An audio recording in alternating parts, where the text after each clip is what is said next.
So let us begin with human respiratory system.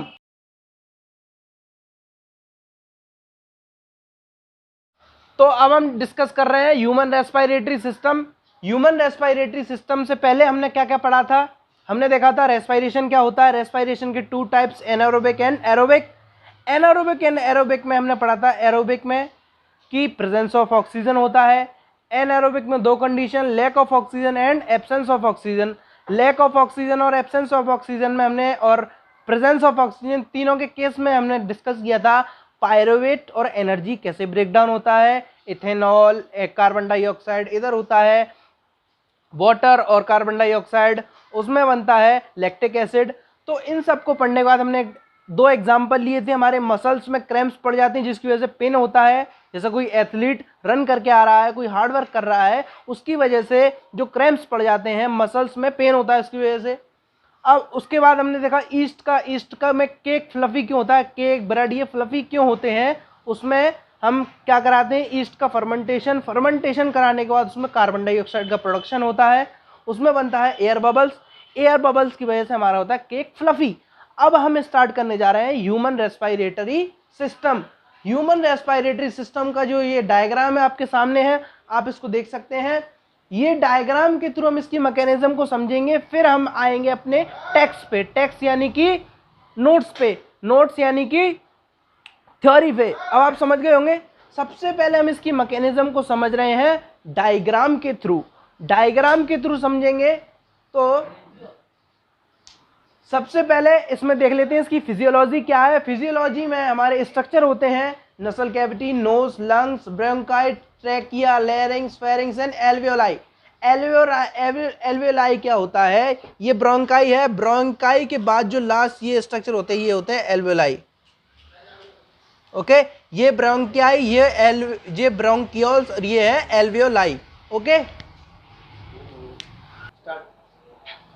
तो start करते हैं नसल कैविटी से। तो रेस्पिरेशन को करने के लिए हमने डेफिनेशन में पढ़ा था कि रेस्पिरेशन के साथ साथ एक प्रोसेस है जिसका इन्वॉल्वमेंट भी होता है, वो है हमारा ब्रीदिंग। अब ब्रीदिंग जब करेंगे उससे हम लेंगे ऑक्सीजन, उसी ऑक्सीजन का हम क्या करेंगे, ग्लूकोज के साथ कॉम्बिनेशन। तो क्या है, ऑक्सीजन का ग्लूकोज के साथ कॉम्बिनेशन करेंगे, लेकिन सबसे पहले हमें ऑक्सीजन हमारे पास होनी चाहिए, क्योंकि हमने न्यूट्रिशन वाले प्रोसेस से ग्लूकोज ले लिया। अब हमें रेस्पिरेशन को कराने के लिए हमें चाहिए क्या, ऑक्सीजन।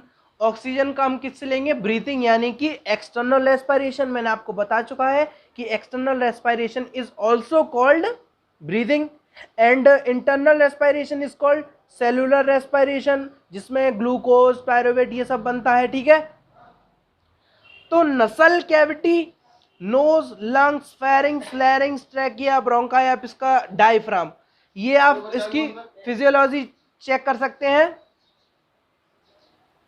फिजियोलॉजी में हम देखते हैं ये हमारी नसल कैविटी जो कि नाक से अंदर से होती है। नाक जैसे कि हमारी नाक है उसके अंदर नसल कैविटी है। ये हमारी नोज है, नॉस्ट्रिल्स यानी कि दो नॉस्ट्रिल्स होते हैं जहाँ से ऑक्सीजन का हम इनटेक करते हैं और कार्बन डाइऑक्साइड को छोड़ते हैं। यहाँ से जो पैसेज गया ये फेरिंग्स। फेरिंग्स को आप एक और तरीके से डिफाइन कर सकते हैं। फेरिंग्स को हम बोलते हैं माउथ और नोज का कॉमन पॉइंट जो है वो फेरिंग्स है। माउथ और नोज का जो पैसेज है जहाँ पे मिलता है दोनों का संगम, उसको बोलेंगे हम फेरिंग्स। उसके बाद आता है हमारा लैरिंग्स यानी कि वॉइस बॉक्स, जिसके थ्रू हमारी वॉइस जनरेट होती है, फ्रीक्वेंसी ये सब उसी पे डिपेंड होता है, लैरिंग्स पे। अब बात करते हैं हमारे रेस्पिरेटरी सिस्टम की। अब यहाँ से एक पाइप और आता है, वो है डाइजेशन का। जैसे कि ये हमारा रेस्पिरेशन पाइप, यहाँ ये और पाइप होता है, वो होता है ईसोफेगस, जो कि हमने न्यूट्रिशन में देखा था। इस पाइप को हमने यहाँ अभी नहीं दिखा रहे हैं, होता है। अब ये पाइप जो है इसको बोलते हैं ट्रैकिया, जिसके थ्रू ये बना होता है कार्टिलेज का। It is not formed by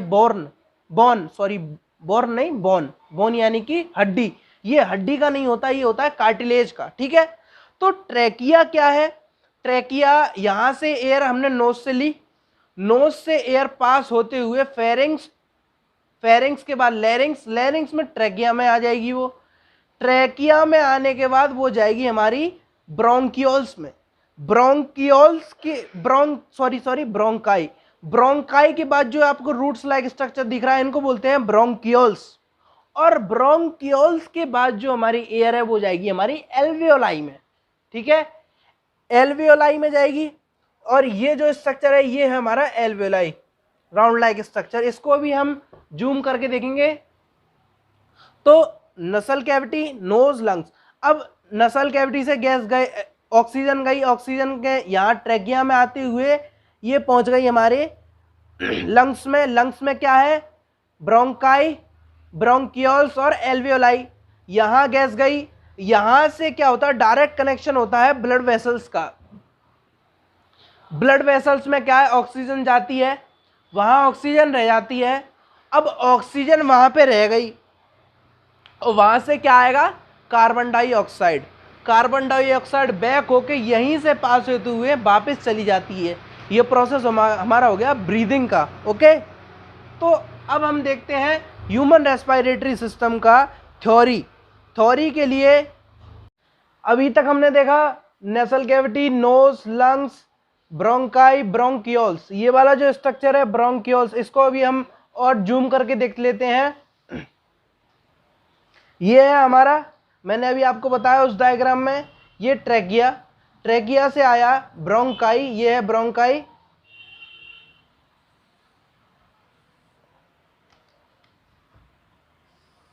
bronchi, और ये है ब्रोंकियोल्स। ब्रोंकाई जो है ब्रोंकियोल्स में टूट जाता है। और जो ब्रोंकियोल्स वाला पार्ट है, ब्रोंकियोल्स का जो लास्ट पार्ट है ये है एल्वियोलाई। एल्वियोलाई को और जूम करके आप देख सकते हैं, एल्वियोलाई ये स्ट्रक्चर है। ये क्या है, एल्वियोलाई में क्या होगा कि यहाँ पे गैस जो है एल्वियोलाई से डायरेक्ट जो पैसेज है वो है हमारा ब्लड वेसल्स के लिए।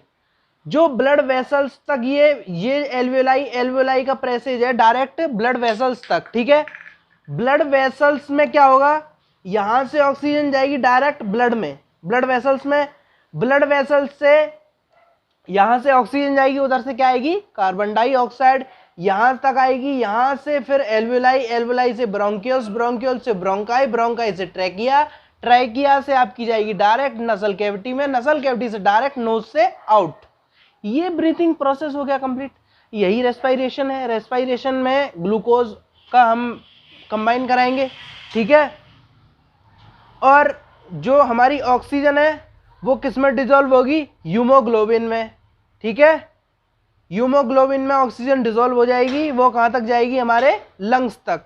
लंग्स से आएगी हमारी कार्बन डाइऑक्साइड। ठीक है, और वहाँ से कार्बन डाइऑक्साइड और जो वहाँ ऑक्सीजन जाएगी जो वो लंग्स से हमारी पूरी बॉडी में ट्रांसपोर्ट कर दी जाएगी।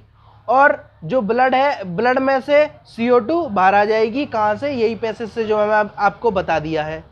ये हमारा वैसे टॉपिक तो ख़त्म है, लेकिन अभी हम इसका थ्योरी देख लेते हैं। थोड़ी देर का थ्योरी है, उसके बाद हमारे ह्यूमन रेस्पिरेशन ख़त्म हो जाएगा। उसके बाद हम स्टार्ट करेंगे ह्यूमन नहीं, रेस्पिरेशन इन प्लांट्स। अभी हमने ह्यूमन रेस्पिरेटरी सिस्टम का डायग्रामेटिक व्यू देखा था। डायग्रामेटिक व्यू में हमने पूरा रेस्पिरेटरी सिस्टम समझ लिया है। अब हमें थ्योरी पढ़ने की वैसे कोई आवश्यकता नहीं है, लेकिन आप नोट डाउन कर लें, मैं थोड़ा सा समझा लूँ। इसके लिए मैंने आपको थ्योरी दिया है, आप इसका स्क्रीनशॉट ले सकते हैं या आप कॉपी पेन उठा के नोट कर सकते हैं। तो स्टार्ट करते हैं ह्यूमन रेस्पिरेटरी सिस्टम। स्टार्ट क्या, मैं आपको बता रहा हूँ एक समराइज वे में, मैंने आपको वहाँ समझा दिया डायग्राम के जरिए। अब देखते हैं, जैसे लिखा हुआ आप इसको नोट कर सकते हैं, और ये एक थ्योरी वाली बात हो गई। अब देखते हैं, oxygen rich air is taken into the body through the nose, the air is filtered by fine air present in the nose, from the nose the air is passes through the throat to lungs. तो ये बात है कि जो oxygen rich air है, जिसमें oxygen ज्यादा है, वो वाली एयर हमारी बॉडी में ली जाएगी, किसके थ्रू, नोज के थ्रू। और जो एयर है उसको फिल्टर किया जाएगा किसके through, fine hairs present in the knows. जो हमारी नोज के अंदर छोटे छोटे हेयर्स होते हैं, उसके थ्रू हमारी जो एयर है उसको फिल्टर किया जाएगा। फिल्टर्ड जो एयर है वो पास हो जाएगी हमारी नोज से थ्रोट के जरिए लंग्स में। ठीक है, ये बात आपने अभी मैंने आपको बताई थी, थ्रोट के जरिए लंग्स में एयर जाती है। अब बात करते हैं एक एक करके, लंग्स, एल्वेलाई, ब्रोंकाई, इनको सबको डिस्कस कर लेते हैं। लंग्स क्या है? The air passes divide into smaller and smaller tube finally reaches to alveoli. जो लंग्स है, लंग्स क्या है? एक पैकेट लाइक स्ट्रक्चर है जो कि डिवाइड, जिसमें ऐसा पैसेज है जो कि डिवाइड करता है स्मॉलर स्मॉलर ट्यूब में, जो डायरेक्ट जाता है एल्वेलाई में। ठीक है, बीच का स्ट्रक्चर हमारे दो होते हैं, ब्रोंकाई और ब्रोंकियोल्स।